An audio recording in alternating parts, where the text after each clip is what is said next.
Hello दोस्तों, आप सभी का स्वागत है आपके अपने यूट्यूब चैनल एक्सचेंज 22 प्रोडिक्शन में। दोस्तों, आज के इस वीडियो में हम बात करेंगे टाटा आईपीएल 2025 का जो 7वां मैच खेले जाने वाला है एक्सचेंज 22 एप्लीकेशन प्रोडिक्शन के बारे में बात करेंगे। तो सबसे पहले दोस्तों, ये जो मैच है वो Hyderabad versus Lucknow super giants के मध्य खेले जाने वाला है, ठीक है ना? तो अब स्पेशली दोस्तों अगर हम बात करें, अगर आप लोगों ने अभी तक एक्सचेंज टोर्नेडो एप्लीकेशन को डाउनलोड नहीं किया है तो एप्लीकेशन को डाउनलोड कर लेना। इस वीडियो के डिस्क्रिप्शन में आपको जो है वो इस एप्लीकेशन का डाउनलोड लिंक वीडियो के डिस्क्रिप्शन में मिल जाएगा। यहाँ पर जीएसटी भी फ्री है, टीडीएस भी फ्री है, ठीक है ना? और आपको जो है वो फर्स्ट टाइम अगर आप डिपॉजिट करते हो तो आपको 100% रियल कैश मिलने वाला है, ठीक है ना? डिपॉजिट पे अगर 500 का डिपॉजिट करते हो तो आपको 1000 जो रियल कैश मिलने वाला है, और बाद में ऑफर्स भी डिपॉजिट पे आपको अलग अलग मिलते रहते हैं। तो चलिए दोस्तों, आगे बढ़ते हैं और बात कर लेते हैं वीडियो में। तो दोस्तों, ये है अपना टेलीग्राम चैनल, ठीक है ना? इसका ज्वाइनिंग लिंक आपको वीडियो के डिस्क्रिप्शन में मिलेगा ही मिलेगा, आपको मैंने बता दिया है, ठीक है ना? और एक्सचेंज को भी डाउनलोड कर लेना, और साथ ही साथ दोस्तों एक्सचेंज टोर्नेडो एप्लीकेशन का जो सेकंड एप्लीकेशन है जिसका नाम है फैंटेसी यात्रा, तो इस पे भी आप लोग खेल सकते हो, क्योंकि देखो एक्सचेंज नया कॉन्सेप्ट ही लेके आता है। पहले हम 11 प्लेयर से टीम क्रिएट करते थे, कैप्टन वाइस कैप्टन बनाते थे। फिर उन्होंने एक प्लेयर को बाय या सेल करने वाला कॉन्सेप्ट लेके आए, जो कि एक्सचेंज है, और बाद में भी लेके आए कि 22 हेड टू हेड मैच जीतो और 1 CR रुपए लेके जाओ। इसके अंदर भी टीम तो क्रिएट करना पड़ता है, बट कॉन्सेप्ट अच्छा है। तो आज हमने अच्छा किया, 17 कॉन्टेस्ट लगाए, 17 के 17 कीज हमने जीती है, और वहाँ पे भी हमने एक्सचेंज में भी अच्छा किया, ठीक है ना? बट कल का दिन आपको पता है हमारे लिए खराब रहा था, बेड लक रहा था, जो कि मैच की अगर हम बात करें जो कल मैच था उसके अंदर स्पेशली, क्योंकि पंजाब की तरफ से मिस फील्डिंग हुई, कोलकाता की तरफ से मिस फील्डिंग हुई, जहाँ पे कि हमें कुछ अच्छा नहीं मिला देखने को। तो टेलीग्राम पे आपको लास्ट टाइम हम अच्छे-अच्छे अपडेट्स, अच्छी-अच्छी जो पिक्स बताते हैं कि इसको आप बाय कर सकते हो, इसको सेल कर सकते हो, तो टेलीग्राम चैनल को जॉइन कर लेना, ठीक है ना? तो चलिए दोस्तों, अब बात करते हैं प्रेडिक्शंस के बारे में। तो दोस्तों, हैदराबाद का ग्राउंड रहने वाला है, और लास्ट सीज़न किसको याद नहीं है, जब एलएसजी और यहाँ पर एसआरएच का मैच हुआ था, क्योंकि केएल राहुल वाला जो इंसिडेंट हुआ था, ठीक है ना? कोच ने उनको डाँट लगाई थी। तो वहाँ पे अगर फर्स्ट इनिंग वहाँ पे एलएसजी ने खेली थी, और यहाँ पर भी अगर एलएसजी खेलती है तो फिर हमें कैसे जो है वो कौन-सी पिक्स ट्राई करनी है, और अगर एसआरएच पहले खेलती है तो हमें कैसे बाय करना है, कैसे इन्वेस्टमेंट करना है। जैसा कि कल आपको जो आज मैच हुआ था, स्पेशली कन्फ्यूज़ नहीं करता हूँ, जो अभी मैच हुआ है रिसेंटली कोलकाता और राजस्थान वाला, जिसमें कि इन्वेस्टमेंट भी बताया था और पिक्स भी बताई थी। तो इस मैच में देखो एक चीज़ ट्रिकी हो जाएगी, वो रहने वाली है टॉस, ठीक है ना? टॉस बहुत ज़्यादा इंपॉर्टेंट रहने वाला है यहाँ पर, क्योंकि देखो दोस्तों दोनों टीमें स्पेशली बड़े हार्ड हिटर हैं इनके अंदर, ठीक है ना? तो अब देखो इन केस अगर एलएसजी पहले बैटिंग करती है तो अराउंड मैं 200 तक का ही टोटल लेके जाता हूँ, क्योंकि अगर उनका टॉप ऑर्डर अच्छा करके चला जाएगा तो उनके पास लोअर ऑर्डर अच्छा नहीं करेगा। स्टिल लास्ट गेम में भी 250 का टोटल लेके जा रहे थे, बट 210-20 के अंदर ही रह गए, है ना? 200 शायद 10 के अंदर ही रह गए थे। तो उस केस में अगर एसआरएच की टीम यहाँ पे बैटिंग फर्स्ट करती है, क्योंकि देखो ये वेन्यू बहुत ज़्यादा अच्छी बताई जा रही है। कल जो आज मैच हुआ है राजस्थान और कोलकाता का, यहाँ पर मैंने आपको एक चीज़ बताई थी कि यहाँ पे स्पिन भी देखने को मिलता है, जो कि लास्ट सीज़न बहुत सारे गेम ऐसे फँसे भी थे, तो आज स्पिन देखने को मिला। स्पिन के जाल में बहुत अच्छे हाई रिस्क वाले हाई अमाउंट के सेलर प्लेयर जो थे, हमने उनको सेल किया, और स्पेशली एक हमारी स्ट्रैटेजी 4-5 नंबर प्लेयर को सेल करना, लाइक उनकी बैटिंग नहीं है रिंकू सिंह, तो वो टॉस पे डिपेंड रहेगा। अब एसआरएच की तरफ से अगर एसआरएच चेज़ में आता तो कहीं न कहीं नीतीश कुमार रेड्डी इंपॉर्टेंट हो जाएँगे। वो इनका थोड़ा-सा बॉलिंग का कंसर्न रहने वाला है, और इधर तो ऑप्शन ही ऑप्शन है, क्योंकि मिलर हो गए, ठीक है ना? और एडन मार्करम मैं वैसे ही जा रहा हूँ, उसका रीज़न मैं आपको बताऊँगा, और ठीक है ना? तो उसके अलावा फिर आप पंत को भी ट्राई कर सकते हो अगर नंबर 4 पे ही आते हैं। तो बहुत सारे ऐसे मतलब इंसिडेंट होंगे जो मैं आपको बताऊँगा प्लेयर्स के, स्पेशली कौन किस कंडीशन में जो इम्पोर्टेंट है। तो सबसे पहले हम बात कर लेते हैं यहाँ से एसआरएच अगर बैटिंग फर्स्ट करती है, देखो इम्पोर्टेंट इसलिए हो जाएगा क्योंकि देखो एक प्लेयर पे हम रिलाई नहीं कर सकते। 56 में अभिषेक शर्मा है, बाई चांस अगर 35-40 रन करके आउट हो जाते हैं, तो हमारा पूरा दिन चला जाएगा। जैसे कि यशस्वी जायसवाल अच्छे तरीके से सेट हो चुके थे, अपनी इनिंग को आगे नहीं बढ़ा पाए, 35 पॉइंट में रह गए थे। तो उस प्रकार से मैं बोल रहा हूँ, तो उस केस में देखो फिर आप क्या कर सकते हो, हेनरी क्लासन का रिकॉर्ड यहाँ पर बहुत ज़्यादा शानदार है। तो अगर एसआरएच की टीम पहले बैटिंग करती है, तो हेनरी क्लासन विद इंश्योरेंस आपको बाय करना है, ठीक है ना? विद इंश्योरेंस आपको अभिषेक शर्मा बाय करना है, विद इंश्योरेंस आपको ट्रेविस हेड बाय करना है, विद इंश्योरेंस आपको नीतीश कुमार रेड्डी बाय करना है, ठीक है ना? ईशान किशन आप सीधा बाय करना चाहो तो कर सकते हो, इंश्योरेंस मत लगाना। तो ये पाँचों प्लेयर्स को आपको बाय करना होगा। देखो अगर एसआरएच 250 रन का भी स्कोर कर देगी ना, फिर भी आप अगर विद इंश्योरेंस गए हो तो आपका प्रॉफिट ही होगा। बट वैसे अगर स्टिल मैं आपको पिक्स बताऊँ तो देखो, मैं अपनी ग्राफिक स्ट्रेटजी के अकॉर्डिंग यहाँ से अभिषेक शर्मा पे थोड़ा सा ट्रस्ट शो कर रहा हूँ, बॉलिंग भी कर सकते हैं। लास्ट टाइम भी एक विकेट मिलता-मिलता रह गया था, तो अगर एक विकेट काउंट करते हैं क्योंकि ओवर्स इनको मिलने का चांस बनेगा, ठीक है ना? राइट हैंडेड बैट्समैन के सामने तो इनको इस्तेमाल किया जा सकता है 1 से 2 ओवर तक। 1 आध विकेट ये लेकर ही जाते हैं जिस दिन अच्छी बैटिंग करते हैं। तो अगर 40 रन 30-40 रन की इनिंग मैं यहाँ पे देख के चल रहा हूँ क्योंकि तेज खेलते हैं। उस केस में जो एलएसजी के पास प्रॉपर बॉलर्स भी नहीं है, बॉलिंग नहीं है उनके पास। लास्ट सीजन आपको पता है अच्छे खासे बॉलर्स भी थे। जब एसआरएच चेज़ करने आई थी, पहले एलएसजी ने बैटिंग की थी और फिर एसआरएच जब चेज़ करने आई थी तो 0 विकेट्स पे इन्होंने 9 से 10 ओवर के अंदर लगभग 170 के करीब का टोटल चेज़ कर दिया था दोनों दोनों प्लेयर ने मिलके। तो विद इंश्योरेंस अगर जिन्होंने इन दोनों को भी बाय किया होगा तो वो बहुत तगड़ा कमा के गया था। तो उस केस में मैं बोल रहा हूँ कि विद इंश्योरेंस आप ट्रेविस हेड और अभिषेक शर्मा दोनों का एलएसजी के सामने अच्छा रिकॉर्ड है तो दोनों को बाय कर सकते हो। और चेज में आएंगे तो दोनों को रखना ही रखना है। फिर आपको क्या करना है, फिर आप क्लासन को भी सेल के लिए जा सकते हो और नीतीश कुमार रेड्डी को भी सेल के लिए जा सकते हो।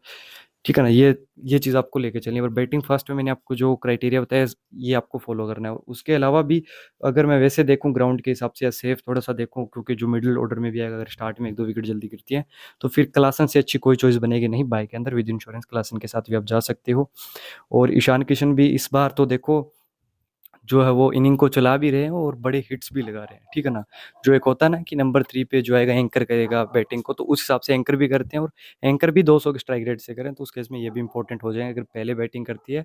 और नीतीश कुमार रेड्डी तो बहुत ज़्यादा अच्छी चॉइस बन सकती है उस केस में। अगर बॉलिंग वाला जो कंसर्न मैंने आपको पहले ही बोला है, अगर बॉलिंग करेंगे क्योंकि उस हिसाब से फिर 1-2 ओवर करेंगे, किस कंडीशन में कौन किस पे आ गई, तो उस कंडीशन में हम इनको जो बाय भी करेंगे।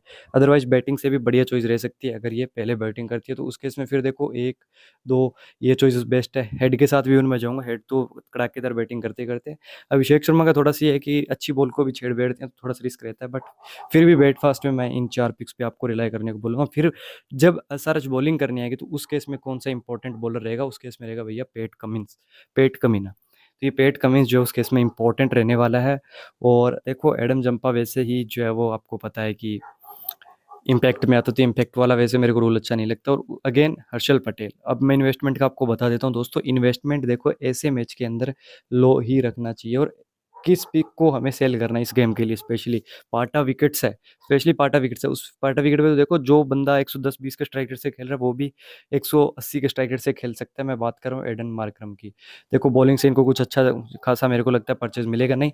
जैसा हमें नीतीश राणा पे भी रेट बढ़ता हुआ दिखा था, नीतीश राणा पे भी जो हमारे को एक डर था कि यार सेल करेंगे चल गया तो क्या होगा, क्योंकि इंपॉर्टेंट अगर मिडिल ओवर्स में बैट्समैन देखो तो नीतीश राणा है, एक्सपीरियंस्ड है, बट वो फेल हो गया है ना। तो वैसे ही मैं मार्करम के साथ जाऊंगा, ओपनिंग में आएगा और अच्छे खासे ओपनिंग फिर सामने अगर अच्छी खासी पावर प्ले की बॉलिंग है ना, फिर तो ओपनर को सेल करते हुए कोई डर नहीं लगता है बाई चांस।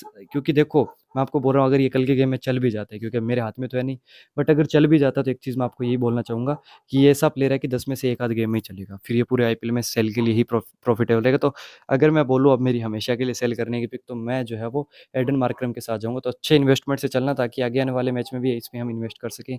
बाई चांस अगर ये लॉस देता है तो फिर नेक्स्ट गेम में हम इस पे बढ़ा के 3x लगा के जो कवर कर लेंगे। एक्सचेंज की यही खासियत है कि हम एक प्लेयर से ही खेल सकते हैं और एक प्लेयर से अगर पूरा साल खेलना चाहते हैं तो खेल सकते हैं। किस वे में खेलना है, बाय में खेलना है, सेल में करना है, क्योंकि देखो कोई प्लेयर भी होता है ना, वो 2-3 मैच में अच्छा करता है, 2-3 मैच में फ्लॉप होता है, 2-3 मैच में अच्छा करता है, तो उस हिसाब से हम उसका पीछा कर लेंगे। बाय करना है, अगर 2 गेम में फ्लॉप हो गया तो तीसरे में वो पक्का चलेगा, जैसे कि मैं आपको यशस्वी जायसवाल पे भी करके बताऊंगा। और अपने जो फर्स्ट गेम है अभिषेक शर्मा भी अच्छा तो किया था, स्टार्ट में लिया था, बट अच्छा नहीं कर पाए वैसे जिस नाम से जाना जाते हैं, तो प्रॉफिटेबल नहीं रहते। तो उस केस में हम जो वो अभिषेक शर्मा से भी आपको प्रॉफिट बना के बताएंगे। तो एडन मार्करम देखो सेल वाली चॉइस ही मैं रखने वाला हूँ एडन मार्करम को। अगेन उसके बाद अगर मैं बात करूँ निकोलस पूरन, देखो प्रॉफिटेबल रहेंगे बाय के लिए। अब एक चीज़ और है, ऋषभ पंत का मैंने स्टेट्स देखा कि ऋषभ पंत इस ग्राउंड पे अच्छा नहीं कर पाते हैं। तो बस मेन कंसर्न यही है और ऋषभ पंत को तेज तगड़ा खेलना पड़ेगा। नंबर 3 पे आते हैं तो ये अच्छा करते हैं। लास्ट टाइम 3 पे आए थे, इसी इसी सीजन की मैं बात कर रहा हूँ। इस सीजन में तो 4 नंबर पे आए हैं 25 में। 23 में 3 नंबर पे आते थे तो फ्लॉप हुए थे इस ग्राउंड पे।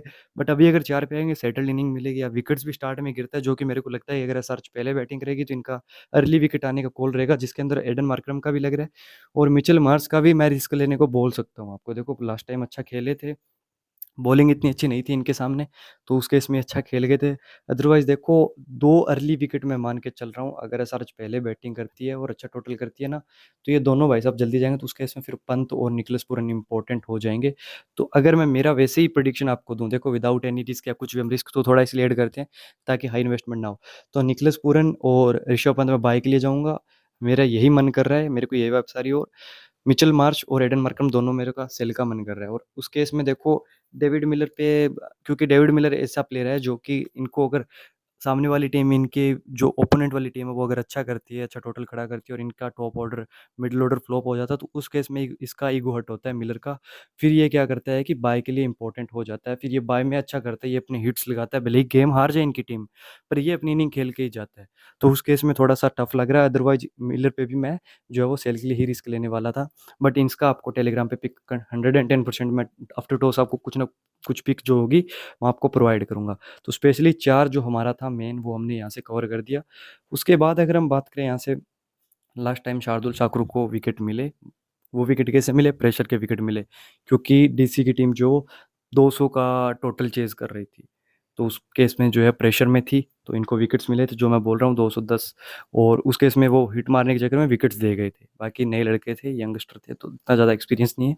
बट वैसे ही जैसे अगर एसआरएच अच्छा टोटल करती है, तो पैट कमिंस और मोहम्मद शमी भी देख लेना, इनके ऊपर वाले विकेट्स चटका देंगे। देखो भाई, कुछ भी हो, रिजल्ट अपने हाथ में, इन्वेस्टमेंट है, अपने पास पैसा है और अपने पास ग्राफिक स्ट्रेटजी है, तो सेल करने में कुछ नहीं जाता।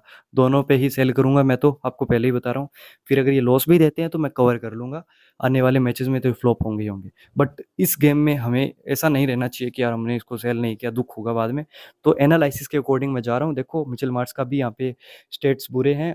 हाँ, एडन मार्करम का एवरेज है 20 से 25 रन का, कि ये बनाते ही बनाते हैं। बट स्टिल मैं इन पे जो है रिस्क ले रहा हूँ सेल का, तो इन दोनों पे मैं लेके चलूंगा। बाकी शार्दुल ठाकुर पे हम बात कर रहे थे, तो यही था कि वो प्रेशर में विकेट लेंगे, तो बाकी ऐसा नहीं बोल सकते, एक विकेट तो ये मिनिमम लेंगे। और कहीं ना कहीं इनकी बैटिंग आने का भी चांस क्रिएट हो सकता है, अगर एसआरएच पहले बैटिंग करके अच्छा टोटल लगाती है। बार बार मैं यही चीज़ बोल रहा हूँ, ठीक है ना, कि एसआरएच अगर टोटल लगेगी, फिर तो देखो हड़बड़ाहट में विकेटें गिरेगी। भले ही पंत और निखिलेश पूरन संभाले कुछ देर के लिए, बट फिर शार्दुल ठाकुर का आना बनेगा ही। बट दिक्कत क्या होती है, फिर ये इम्पैक्ट वाला प्लेयर आके ना कुछ 4-5 ओवर खेल जाता, तो फिर जो ये ऑलराउंडर वगैरह होते हैं जो नीचे आके हिट भी मार सकते हैं, तो वो थोड़ी सी दिक्कत हो जाती है। बाकी शार्दुल अगेन प्रॉफिटेबल रह सकते हैं। देखो मार खाता है बंदा, विकेट चटकाता है, कैचिंग पोजीशन पे रहता है, तो आपके लिए जो है वो काल वाली भी एक अच्छी पिक बन जाएगी, आप कॉल भी कर सकते हो मार्केट के अंदर। बाकी एक और आपको अगर मैं अच्छी पिक दूं, तो वो है शहबाज अहमद। जैसा जीटी के लिए वो करके गया था ना, उनका लेफ्ट आर्मर, क्या नाम था, साई, वो किशोर, किशोर जो बॉलर था उसका नाम भूल गया मैं, साई किशोर है शायद, ठीक है ना। तो वो अच्छा करके गए थे ना, क्योंकि उनकी टीम में एक तो वो थोड़े से इधर वाले रह जाते हैं ना, कर्नाटका साइड, चेन्नई साइड वाले, तो उनका मैं नाम में कंफ्यूज हो जाता हूँ। तो वो किशोर ने जो काम किया था, वैसा शाहबाज अहमद कर सकते हैं, बॉल से भी बैट से भी। तो दोनों कंडीशन में इंपॉर्टेंट हो सकते हैं। लास्ट टाइम भी इनकी बैटिंग आ गई थी, इवन दो इनके शायद 14-15 ओवर में 1-2 विकेट ही गिरे हुए, तो फिर भी इनकी बैटिंग आई थी। तो यहाँ पर मैं आपको ये लाइव करके बता देता हूँ, ठीक है ना, कुछ ज़्यादा नहीं, मैं फिलहाल तो इन पे 11 शेयर ले रहा हूँ, क्योंकि कम रेट में मिल रहा है, और 2 तरीके से, 3 तरीके से, 4 तरीके से हमें पॉइंट देगा, बैटिंग, बॉलिंग, फील्डिंग। तो ऑलराउंडर है, तो उस केस में हमें अच्छे खासे पॉइंट दे सकता है। तो स्टिल 26 है, फिर आने वाले टाइम में इनका रेट भी बढ़ेगा। बाकी देखो कोई अच्छी चॉइस मेरे को यहाँ से नहीं लग रही है। अगर सेल के लिए जाना है तो इन 2 पे आप जा सकते हो, क्योंकि न्यू कमर्स हैं, एक-एक विकेट भी लेंगे, एसआरएच की टीम है सामने, मेन दिक्कत ये है। तो भी फिर कोई नुकसान नहीं होगा, अगर दोनों में से कोई एक विकेट लेता है, विकेट लेस जाता है, फिर भी हमारा प्रॉफिट हो जाएगा। क्योंकि अगर हम दोनों पे 10-10 शेयर लेंगे, सपोज़ दैट, तो अगर हम 10-10 शेयर लेते हैं, तो एक का 23, एक का 23, तो उस केस में हमारा हो जाएगा ₹460, और 1 विकेट का मिलता है 20, तो भी 10 शेयर में हमारा ₹200 का लॉस होगा। मतलब 200 ही जाएँगे 460 में से, फिर 260 का हमारा प्रॉफ़िट आ जाएगा। तो इस चीज़ को आप देख के चल सकते हो, ठीक है ना, इस कंडीशन में। बाकी एसआरएच के बॉलर से हम पंगा नहीं लेंगे। तो टोटली मेरा ये था एनालिसिस। अगर आपको अच्छा लगा हो तो दोस्तों एक लाइक ज़रूर करना है, और कमेंट करके आपको ज़रूर बताना है वीडियो कैसा लगा। और देखो एक चीज़ मैं नोट करता हूँ, आप लोग जो यूट्यूब चैनल को सब्सक्राइब नहीं करते, तो चैनल को ज़रूर से सब्सक्राइब कर लेना। बाकी बेल आइकन को भी प्रेस करना। बाकी मिलते हैं दोस्तों नेक्स्ट वीडियो में, तब तक के लिए जय हिंद, जय भारत।